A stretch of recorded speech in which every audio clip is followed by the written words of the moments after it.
Uma produção WGBH Boston associada a Harvard University. Qual a coisa certa a fazer?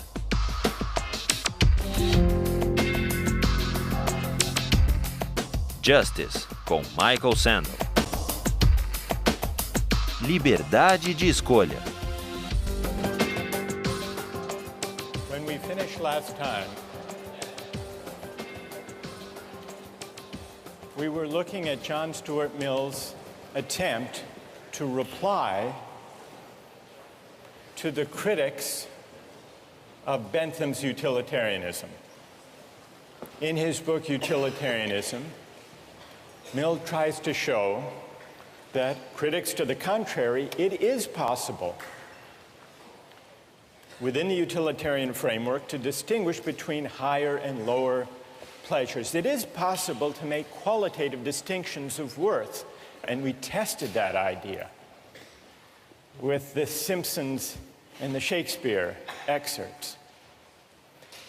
And the results of our experiment seem to call into question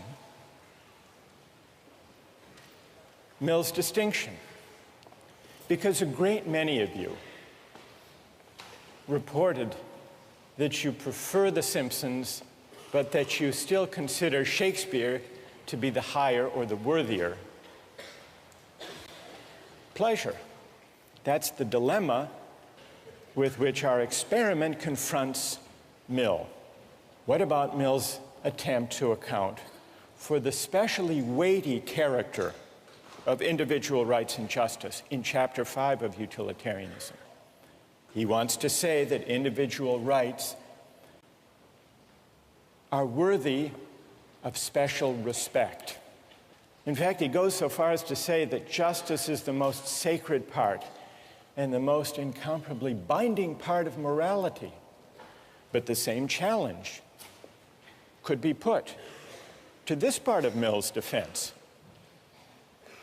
Why is justice the chief part and the most binding part of all morality? Well, he says because in the long run, if we do justice and if we respect rights, society as a whole will be better off in the long run. Well, what about that? What if we have a case where making an exception and violating individual rights actually will make people better off in the long run? Is it all right then to use people? And there's a further objection that could be raised against Mill's case for justice and rights. Suppose the utilitarian calculus in the long run works out as he says it will, such that respecting people's rights is a way of making everybody better off in the long run. Is that the right reason? Is that the only reason to respect people? If the doctor goes in and yanks the organs from the healthy patient who came in for a checkup to save 5 lives, there would be adverse effects in the long run. Eventually, people would learn about this and would stop going in for checkups. Is it the right reason? Is the only reason that you as the doctor won't yank the organs out of the healthy patient that you think, well, if I use him in this way, in the long run, more lives will be lost? Or is there another reason, having to do with intrinsic respect for the person as an individual? And if that reason matters, then it's not so clear that even Mill's utilitarianism can take account of it. Fully to examine these two worries or objections to Mill's defense, we need to push further. And we need to ask, in the case of higher or worthier pleasures, are there theories of the good life that can provide independent moral standards for the worth of pleasures? If so, what do they look like? That's one question. In the case of justice and rights, If we suspect that Mill is implicitly leaning on notions of human dignity or respect for a person that are not, strictly speaking, utilitarian, we need to look to see whether there are some stronger theories of rights that can explain the intuition, which even Mill shares, the intuition that the reason for respecting individuals and not using them goes beyond even utility in the long run. Today we turn to one of those strong theories of rights. Strong theories of rights say individuals matter not just as instruments to be used for a larger social purpose or for the sake of maximizing utility. Individuals are separate beings with separate lives worthy of respect. And so it's a mistake, according to strong theories of rights, it's a mistake to think about justice or law by just adding up preferences and values. The strong rights theory we turn to today is libertarianism. Libertarianism takes individual rights seriously. It's called libertarianism because it says the fundamental individual right is the right to liberty. Precisely because we are separate individual beings, we're not available to any use that the society might desire or devise. Precisely because we are individual, separate human beings, we have a fundamental right to liberty. And that means a right to choose freely, to live our lives as we please, provided we respect other people's rights to do the same. That's the fundamental idea. Robert Nozick, one of the libertarian philosophers we read for this course, puts it this way: individuals have rights. So strong and far-reaching are these rights that they raise the question of what, if anything, the state may do. So what does libertarianism say about the role of government or of the state? Well, there are three things that most modern states do that, on the libertarian theory of rights, are illegitimate, are unjust. One of them is paternalist legislation. That's passing laws that protect people from themselves. Seatbelt laws, for example, or motorcycle helmet laws. The libertarian says it may be a good thing if people wear seatbelts, but that should be up to them.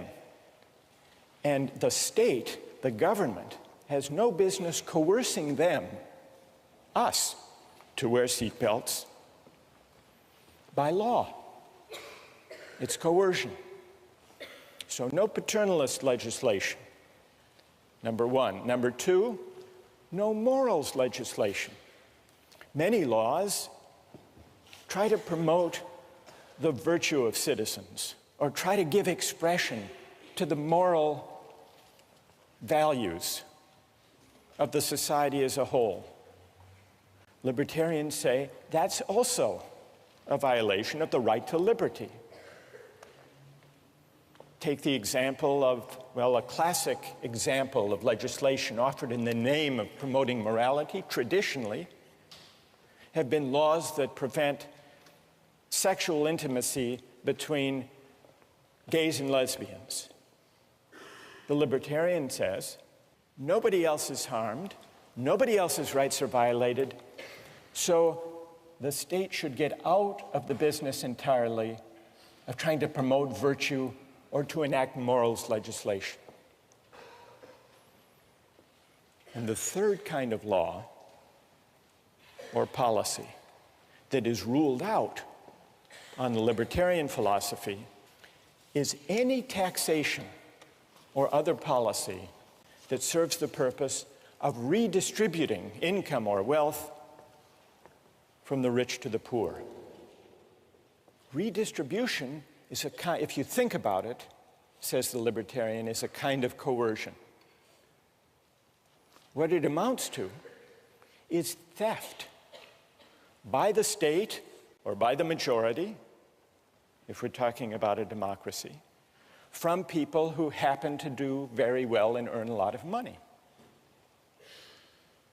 Now, Nozick and other libertarians allow that there can be a minimal state that taxes people for the sake of what everybody needs, the national defense, police force, judicial system to enforce contracts and property rights, but that's it. Now, I want to get your reactions to this third feature of the libertarian view. I want to see who among you agree with that idea and who disagree and why. But just to make it concrete and to see what's at stake, consider the distribution of wealth in the United States. The United States is among the most inegalitarian societies as far as the distribution of wealth of all the advanced democracies. Now, is this just or unjust? Well, what does the libertarian say? Libertarian says, you can't know just from the facts I've just given you. You can't know whether that distribution is just or unjust. You can't know just by looking at a pattern or a distribution or a result whether it's just or unjust. You have to know how it came to be. You can't just look at the end state or the result. You have to look at two principles. The first he calls justice in acquisition, or in initial holdings. And what that means simply is, did people get the things they used to make their money fairly? So we need to know, was there justice in the initial holdings? Did they steal the land or the factory or the goods that enabled them to make all that money?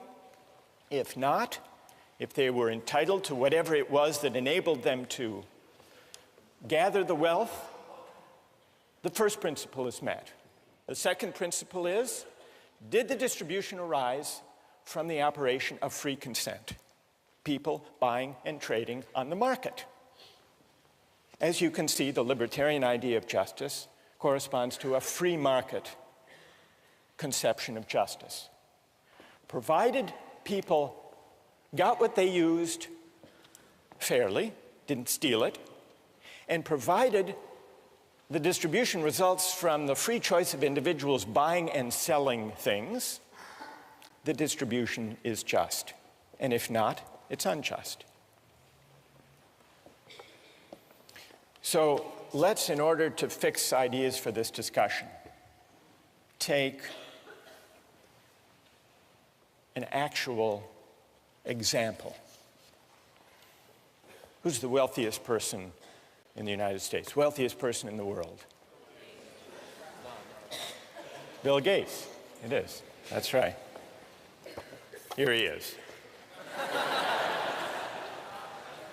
You'd be happy too. Now, what's his net worth? Anybody have any idea? That's a big number. During the Clinton years, remember there was a controversy. Donors, big campaign contributors, were invited to stay overnight in the Lincoln bedroom at the White House. I think if you contributed $25,000 or above, someone figured out at the median contribution that got you invited to stay a night in the Lincoln bedroom, Bill Gates could afford to stay in the Lincoln bedroom every night for the next 66,000 years.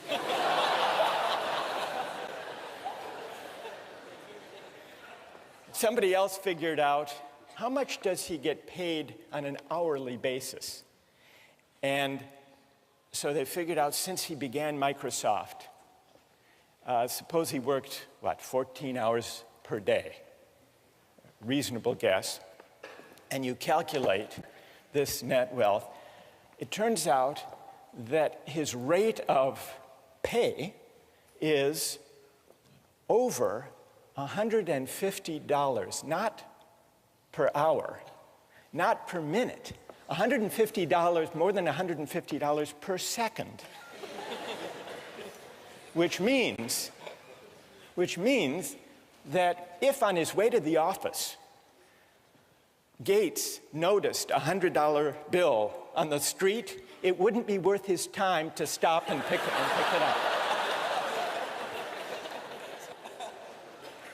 Now, most of you will say, someone that wealthy, surely we can tax them to meet the pressing needs of people who lack an education or lack enough to eat or lack decent housing. They need it more than he does. And if you were a utilitarian, what would you do? What tax policy would you have? You'd redistribute in a flash, wouldn't you? Because you would know, being a good utilitarian, that taking a small amount, he's scarcely going to notice it, but it will make a huge improvement in the lives and in the welfare of those at the bottom. But remember, the libertarian theory says we can't just add up and aggregate preferences and satisfactions that way. We have to respect persons, and if he earned that money fairly, without violating anybody else's rights, in accordance with the two principles of justice in acquisition and justice in transfer, then it would be wrong. It would be a form of coercion to take it away. Michael Jordan is not as wealthy as Bill Gates, but he did pretty well for himself. You want to see Michael Jordan? There he is. His income alone in 1 year was $31 million, and then he made another $47 million in endorsements for Nike and other companies. So his income was, in 1 year, $78 million. To require him to pay, let's say, a third of his earnings to the government to support good causes like food and healthcare and housing and education for the poor, that's coercion. That's unjust. That violates his rights. And that's why redistribution is wrong. Now, how many agree with that argument?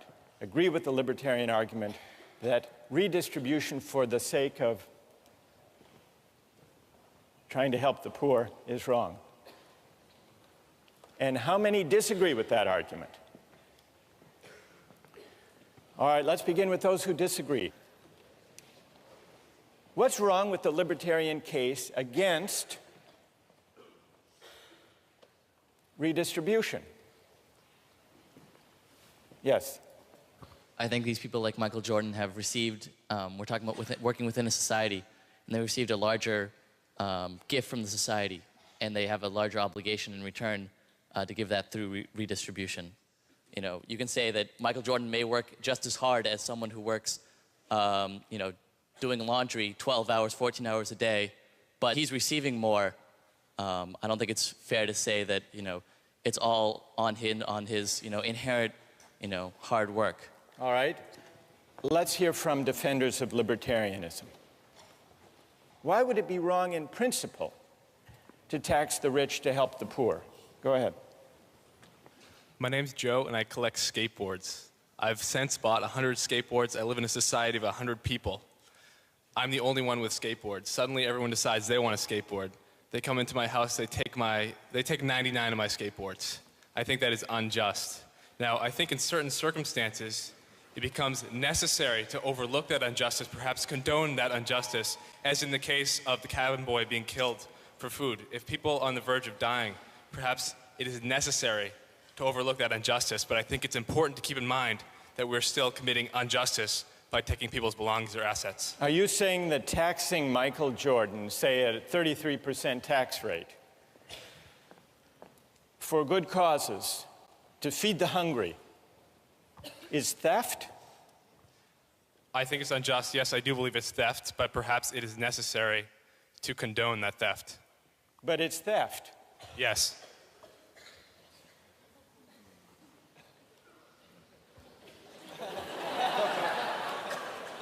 Why is it theft, Joe? Because Why is it like your collection of skateboards?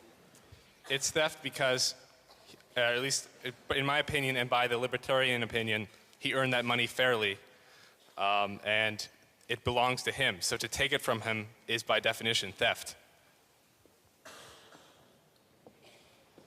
All right, let's hear if there's... who wants to reply to Joe? Yes, go ahead. I don't think this is necessarily a case in which you have 99 skateboards and the government, or you have 100 skateboards and the government's taking 99 of them.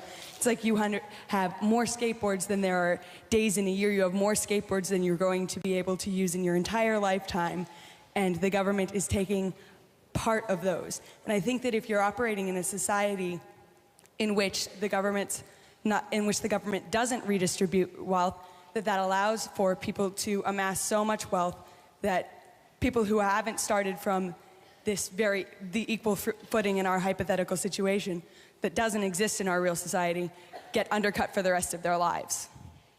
So you're worried that if there isn't some degree of redistribution, if some are left at the bottom, there will be no genuine equality of opportunity.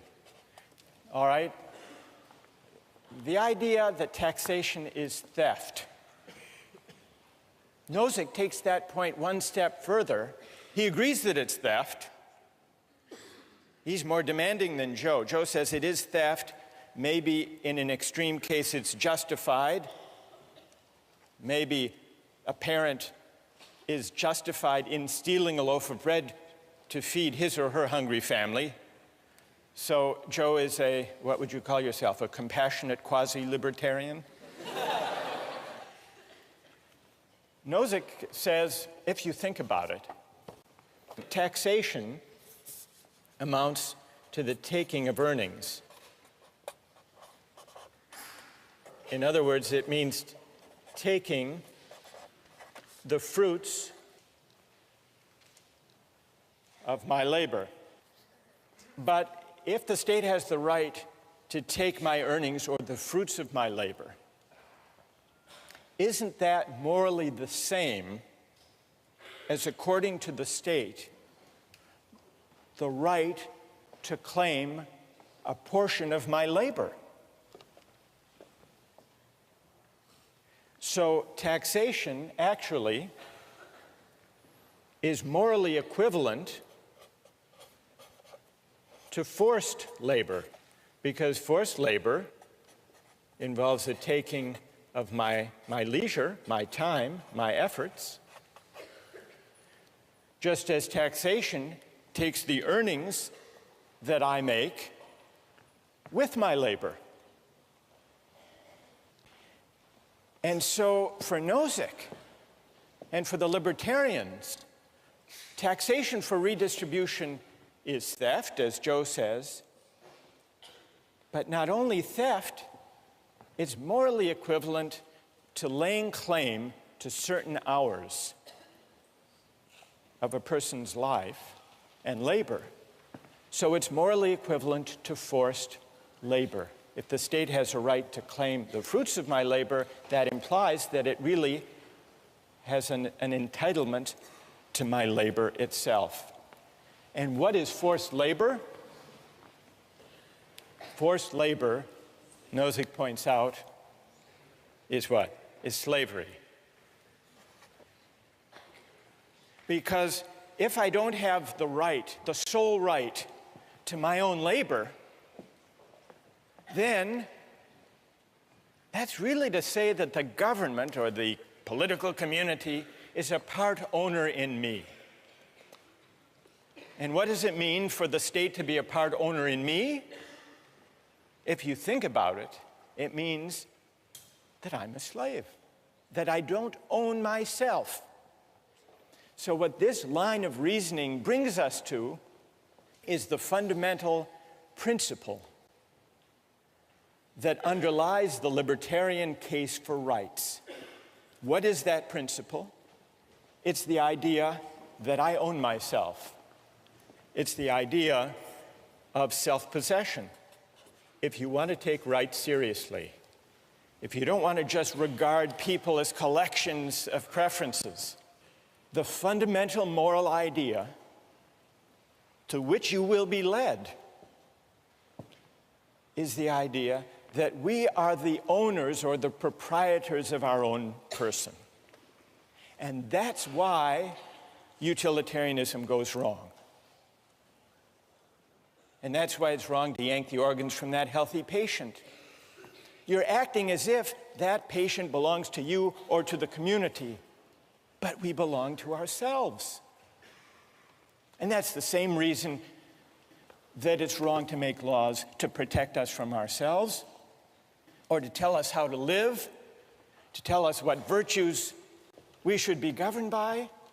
And that's also why it's wrong to tax the rich, to help the poor, even for good causes, even to help those who were displaced by the Hurricane Katrina. Ask them to give charity. But if you tax them, it's like forcing them to labor. Could you tell Michael Jordan he has to skip the next week's games and go down to help the people displaced by Hurricane Katrina? Morally, it's the same. So the stakes are very high. So far, we've heard some objections to the libertarian argument, but if you want to reject it, you have to break into this chain of reasoning, which goes, taking my earnings is like taking my labor, but taking my labor is making me a slave. And if you disagree with that, you must believe in the principle of self-possession. Those who disagree, gather your objections, and we'll begin with them next time.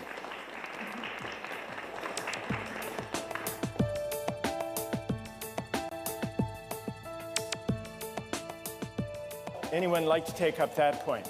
Yes. I feel like when you live in a society, you give up that right. I mean, technically, if I want to personally go out and kill someone because they offend me, that is self-possession. Because I live in a society, I cannot do that. Victoria, are you questioning the fundamental premise of self-possession? Yes. I think that you don't really have self-possession if you choose to live in a society because you cannot just discount the people around you.